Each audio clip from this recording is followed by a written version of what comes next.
Bonjour. Et si vous étiez invisible? Est-ce que, en étant invisible, vous allez continuer à respecter les lois, à accomplir vos devoirs et à être une personne morale? Alors, c'est ce que Platon essaye de nous dire dans la République quand il parle du mythe de Gygès. Alors, Gygès, c'est un berger simple, bon enfant, brave, vertueux, courageux. Mais pour vous la faire courte, un jour, il va trouver une bague, il va la passer à son doigt et puis, sans penser à mal, va tourner le chaton de la bague dans un sens, il va disparaître. Il va par la suite tourner le chaton de la bague dans l'autre sens, il va réapparaître. Et donc, il va comprendre que la bague a un pouvoir magique, le pouvoir de l'invisibilité. Seulement, grâce ou à cause de ce pouvoir, le brave, le gentil, le vertueux, le courageux Gygès va séduire la reine, coucher avec la reine et tuer le roi. Alors, Platon essaie de nous pousser à réfléchir sur nos pouvoirs extraordinaires si on avait ce pouvoir, par exemple, de se rendre invisible, c'est-à-dire de telle sorte qu'il n'y ait pas de regard extérieur sur nous, le regard de l'autre sur nous, est-ce qu'on respecterait toujours les lois? Ou alors, c'est le côté puissant, tyran, méchant, notre côté tyran, puissant, méchant, qui se trouve au fin fond de nous-mêmes, qui va ressortir et qui va émerger. Alors, chez Emmanuel Kant, chaque comportement, chaque action ne doit être ni motivé ni viser une conséquence.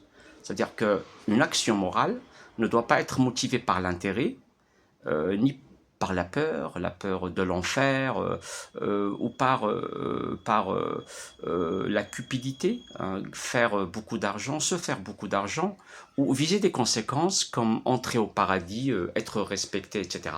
La plupart des gens pensent au regard des autres sur eux, pensent à leur réputation, pensent à la peur de la coercition, c'est-à-dire de la contrainte, de la punition, de la police, et c'est pourquoi ils agissent bien. Et donc, s'il n'y avait pas ce regard sur eux, et si ils étaient invisibles, qu'est-ce qu'ils feraient? Voilà. Et c'est ça la question la plus difficile. Alors, moi, j'aimerais tout simplement vous parler d'une expérience que j'ai faite avec des étudiants. On a parlé de Gygès, de l'anneau de Gygès, ensuite oralement on a ouvert une discussion. Qu'est-ce que vous feriez si vous étiez invisible? Alors il y a des gens qui me disaient, voilà, on va voler une banque pour avoir l'argent qui couvrira nos dépenses jusqu'à la fin de nos jours. Il y a quelqu'un qui m'a dit, je vais voyager partout dans le monde sans passeport, sans visa.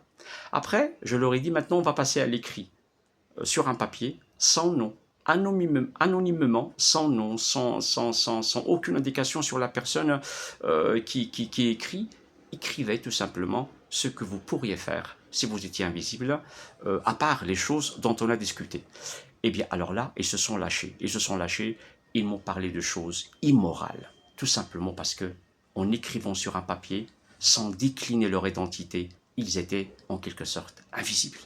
Parce que le papier était un écran entre eux et moi-même. Et donc, ils se sont lâchés, et c'est leur inconscient qui me parlait.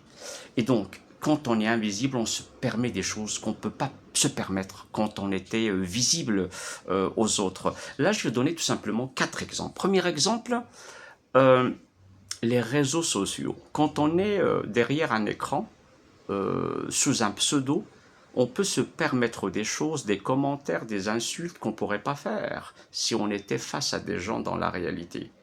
Et quand on est derrière notre écran d'ordinateur ou du portable, on peut surfer sur des sites, voir des choses immorales qu'on ne pourrait pas faire à côté de quelqu'un d'autre. Sur les murs du quartier, de la classe, des toilettes du lycée, il y a des expressions. Pourquoi? Des expressions immorales, des expressions anti-système, des expressions sexuelles. Pourquoi? Tout simplement parce que la personne qui a écrit sur les murs, il l'a fait dans un moment où il était invisible, à un moment où il était invisible. Et donc, troisième exemple, les bals masqués et le carnaval. Les gens qui portent des masques, la tradition aristocrate puis bourgeoise. Il y a des carnavals, il y a des bals masqués, il y a des fêtes où on porte des masques. En grec, masque veut dire personnage. Quand on porte un masque, on peut faire des choses qu'on ne peut pas faire quand on ne le porte pas.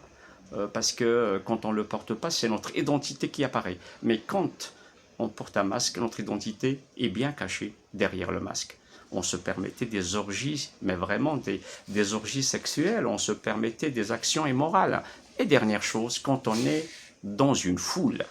Quand on est dans une foule, on est bien visible, mais dans un autre sens, on ne l'est pas. Parce que quand on est dans une foule, la police le sait bien, la police est face à un corps compact. Notre identité se résorbe, se dissout dans l'identité de la foule. Et la foule, c'est une carapace. Et donc, les éléments de la foule, ils peuvent crier, ils peuvent jeter des pierres, ils peuvent insulter.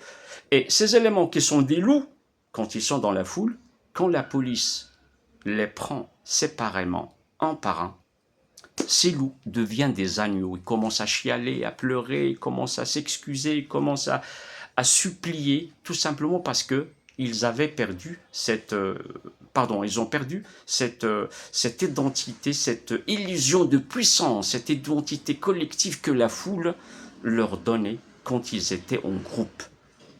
Juste pour vous dire que quand on est invisible, on se montre aux autres tels que nous sommes. Et c'est quoi un être humain? C'est une création où se trouve beaucoup de mal et beaucoup d'illusions. Merci à vous.